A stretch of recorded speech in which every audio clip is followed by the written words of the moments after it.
Welcome, weary traveler, to PK Booksmart, where every page whispers secrets and every tale clutches your soul.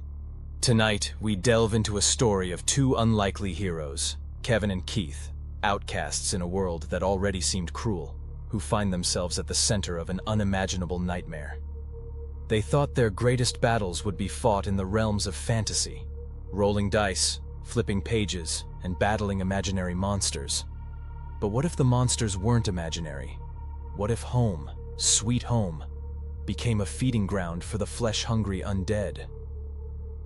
Before we step into the blood-soaked streets of Swansea, remember, this isn't just a story. This is a warning.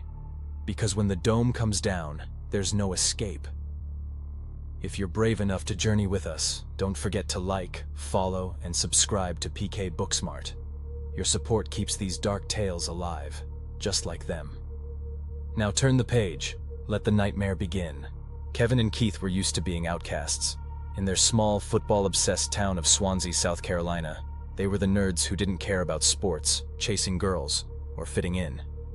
Instead, their lives revolved around comics and Dungeons and Dragons. They found solace in each other and their shared world of fantasy, far removed from the harsh judgments of reality. When they heard about a small comic convention in Colombia, they scraped together what little money they had and drove the hour to the city. The convention was magical. For a single day, they were surrounded by people who celebrated the same things they loved. It felt like freedom. But when they returned to Swansea that night, it felt like stepping into a nightmare. It was dark when they pulled into town. The streets were empty, and the lights in most of the houses were out. Even the 24-hour gas station was abandoned, its neon sign flickering weakly. "This doesn't feel right," Kevin muttered, gripping the steering wheel tightly. "Yeah," Keith agreed, his eyes scanning the shadowy streets. "Where is everyone?" As they approached their neighborhood, the uneasy silence was broken by a sound that sent shivers up their spines. A low, guttural growl. Kevin parked in front of his house. "I'll check inside. Call me if—" "No," Keith interrupted. "Let's stick together." They decided to check Kevin's house first. They found the front door ajar. Kevin pushed it open slowly, the creak of the hinges echoing in the stillness. Inside, the living room was in shambles. Furniture was overturned, and the smell of something foul hung heavy in the air. "Mom? Dad?"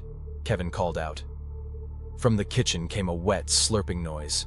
The boys exchanged a terrified glance before creeping toward the sound. Kevin stopped short when he saw them, his parents, crouched over the body of their next-door neighbor, Mr. Jacobs. Blood pooled around the body, soaking into the tile, as Kevin's father tore a chunk of flesh from the man's shoulder and chewed, his teeth stained red. Kevin froze, his breath caught in his throat. "Mom? Dad?" His mother's head snapped up at the sound of his voice. Her eyes, milky and lifeless, locked onto him. She let out an inhuman screech and lunged. "Run!" Keith shouted, grabbing Kevin's arm and yanking him toward the door. They bolted outside, the sound of footsteps and growls close behind them. They didn't stop running until they reached Keith's house. Keith's house was no better.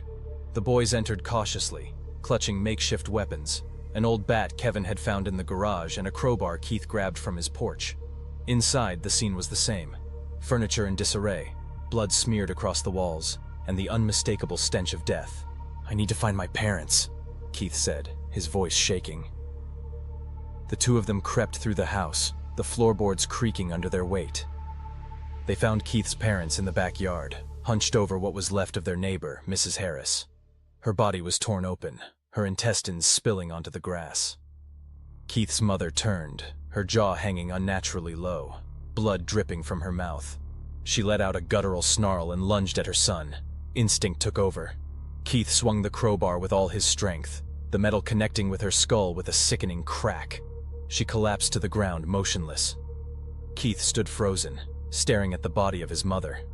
I didn't... "Keith!" Kevin shouted. "Your dad!" Keith's father was charging toward them. Kevin swung his bat, hitting the man square in the chest, but it barely slowed him down. Keith snapped out of his daze and brought the crowbar down on his father's head. The older man crumpled to the ground, blood pooling beneath him.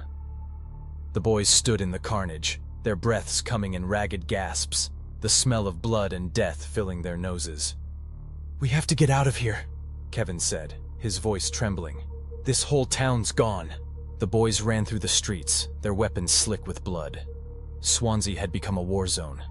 They saw neighbors, friends, and even former bullies stalking the streets, their bodies twisted and broken, their mouths dripping with gore. The boys fought their way through the horde, their muscles burning and their lungs gasping for air. Each swing of their weapons sent blood and chunks of flesh flying, but the zombies kept coming. They passed the park and saw Mrs. Peterson, the sweet old lady who used to bake cookies for the neighborhood kids, feasting on a young man who had been out jogging. They passed the school, where a group of zombified students were ripping apart their football coach on the field. Blood spattered their clothes, and the screams of the dying filled their ears. The boys fought with everything they had, but the sheer number of zombies was overwhelming. Corpses piled up around them, the air thick with the stench of death. As the night wore on, they made it to the edge of town, where they thought salvation awaited. In the distance, they heard the low hum of helicopters. A flicker of hope sparked in their chests as they saw the aircraft circling above. "We made it," Kevin said, tears streaming down his face. "We're gonna make it." But their hope quickly turned to horror. Massive glass panels were being lowered from the helicopters, clicking into place around the town. The dome was nearly invisible at first, but as the final panel sealed, a faint shimmer in the air revealed the horrifying truth. "They're trapping us," Keith whispered, his voice hollow. "They're sealing us in."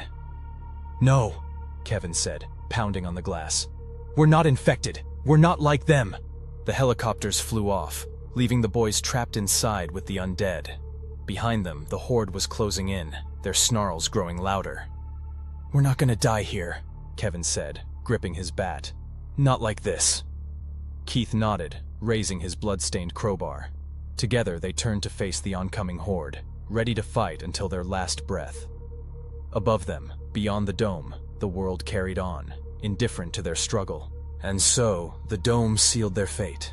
Kevin and Keith, trapped in a world of horrors, left to battle not only the undead, but the cold, unfeeling walls that separated them from hope. Was it salvation, or a prison built by fear? Only time will tell, if there's any left. Thank you for joining us tonight on PK Booksmart. If this tale of terror sent chills down your spine, don't forget to like, follow, and subscribe for more stories that keep the darkness alive. Your support fuels the nightmares. We're also thrilled to announce the release of our very first book, The Shadows We Hunt, Shadows in the Light. Now available on Amazon, this supernatural thriller tells the story of Parker Dawson, a young man trying to escape a past filled with monsters and curses, only to find himself drawn back into the shadows at Benedict College in South Carolina. From cursed artifacts to ancient horrors, Parker's journey is one of loyalty, fear, and facing the darkness within. If you crave stories where light and dark blur, and monsters hide just out of sight, this is the book for you. Get your copy of The Shadows We Hunt, Shadows in the Light on Amazon now, and step into a world where every shadow tells a story. Trust me, you won't want to put it down. Until next time, dear reader, stay in the light.